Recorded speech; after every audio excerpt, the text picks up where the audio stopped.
Professor in the Department of Civil Engineering at Dr. Babasaheb Ambedkar Technological University, Lonere. This is my third presentation on pervious concrete. In this presentation, I am going to discuss about the carbon footprint of pervious concrete. The earlier two videos I have uploaded, and these are the details of it. The outcome of this presentation is a learner will be in a position to differentiate between normal concrete and pervious concrete.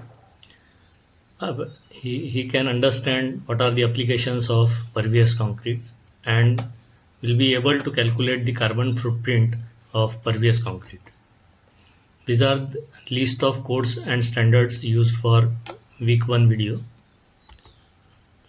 These are the codes and standard for week 2 videos. So again, a pervious concrete, which is a low carbon footprint concrete. First we'll discuss what is carbon footprint. A carbon footprint is historically defined as the total greenhouse gas emissions caused by an individual, event, organization or product expressed as carbon dioxide equivalent. Options to reduce the carbon footprint of humans include reduce the use, reuse the products, recycle it, and refuse. Cement is the source of about 8% of world's carbon dioxide emissions. Optimum use of cement will help in reducing carbon dioxide emissions. So pervious concrete, as per American Concrete Institute, it is defined as it's a near zero slump open graded material consisting of OPC, coarse aggregate, little or no fine aggregate, that is natural sand or crushed sand, admixtures and water. Pervious concrete is a special high permeable concrete used for flat work applications that allow water from precipitation and other sources to permeate through it, thereby reducing the runoff from a land and recharging groundwater levels. It is estimated that use of concrete itself contributes 20 to 30% total carbon emissions. It is highly acknowledged that carbon footprint of concrete must be kept within limit to ensure sustainability. Production of concrete emits a large amount of CO2 from the material production stage, such as in the production of cement, aggregates and admixtures, to the manufacturing stage, and it is expected that a reduction of carbon dioxide emission will be required for substantial sustainable development. In order to prepare a low carbon emission pervious concrete, the raw materials used should be PPC, that is Portland Pozzolana cement. So in a cement, if pozzolanas are there, so we are going to reduce the use of cement in the preparation of concrete. So pozzolanas will help in getting good properties of concrete. Then coarse aggregate, fly ash to replace the cement content directly, and water. Concrete is a major construction material used throughout the world. Pervious concrete requires less cement, no sand, hence its carbon footprint itself is very low compared to ordinary concrete. Further, its carbon footprint can be reduced by designing pervious concrete in which cement is partially replaced by fly ash, whereas the fly ash has a zero carbon emission. Basically, it's a waste product of a thermal power plant. So we will see now what are the carbon dioxide emissions while producing a concrete. So in general, 927 kg of carbon dioxide is emitted during production of 1 ton of cement. This value, that 927, is at the place of manufacturing, and an additional carbon dioxide will be emitted during transportation, handling, placing, etc. during construction process. The process of mining of sand and gravel, crushing the stone, combining the material in concrete plant, and transporting concrete to the construction site requires very little energy, and therefore it only emits a relatively small amount of carbon dioxide. And stone or gravel and other ingredients make up to 90% of the concrete mixture by weight. It is important here to note that structures are built with concrete and not only with cement. The other ingredients of concrete also emits carbon dioxide. In general, 1 ton of coarse aggregate produces around 50 kg of carbon dioxide, and 1 ton of sand as fine aggregate emits around 15 kg of carbon dioxide. If crushed sand is used instead of the natural sand, the carbon dioxide emissions will be much more than that of a natural sand.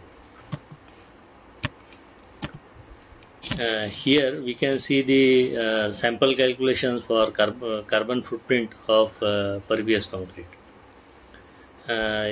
For this sample calculation, the cement is taken as 300 kg per cubic meter of concrete, which is kept constant for the entire calculations. The first column, it represents type of concrete. So first concrete is plain concrete. The second one, that is pervious concrete, where percentage of voids is taken as 25%, and which is again kept as constant for the sample calculations to calculate the carbon footprint of pervious concrete. The second column, it shows the replacement of cement with fly ash. So for plain concrete, fly ash is 0%, but for pervious concrete, 6 different combinations they are taken, which ranges from 0% to 25%. The carbon emission of this concrete per kg per cubic meter of concrete is, for plain concrete it is 367.92, whereas for pervious concrete it is less than that is required for plain concrete. So for 0% replacement of cement, the carbon dioxide emission is 344.37, whereas for 25% replacement it is 277.30 kilogram per cubic meter of concrete. So this column shows the reduction in carbon dioxide emission in kg per cubic meter of concrete. So for 0% of pervious concrete is 23.55, whereas for 25% replacement of cement with fly ash, it is 90.62 kilogram per cubic meter of concrete. That is what the reduction in carbon dioxide emission. The last column represents the percentage reduction in carbon dioxide. So we can see here that from a range of 6.40 to around 24.63, that is the reduction in carbon dioxide emission per cubic meter of concrete. So a large quantity of concrete is used throughout the world. So if we replace cement with fly ash, which is a sustainable material, we can reduce down a very huge amount of carbon dioxide emission in environment. So this shows that the carbon footprint of pervious concrete is very less compared to that of plain concrete.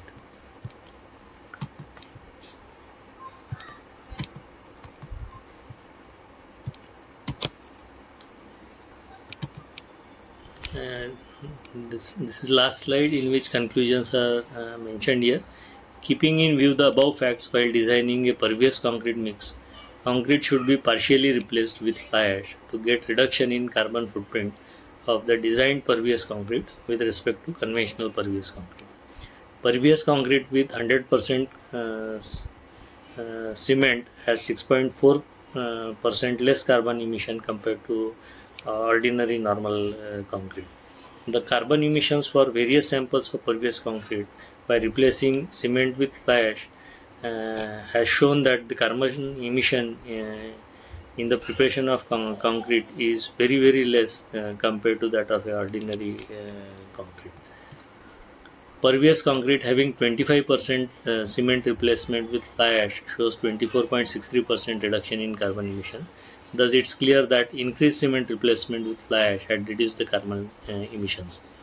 Pervious concrete is more environment sustainable compared to ordinary plain concrete.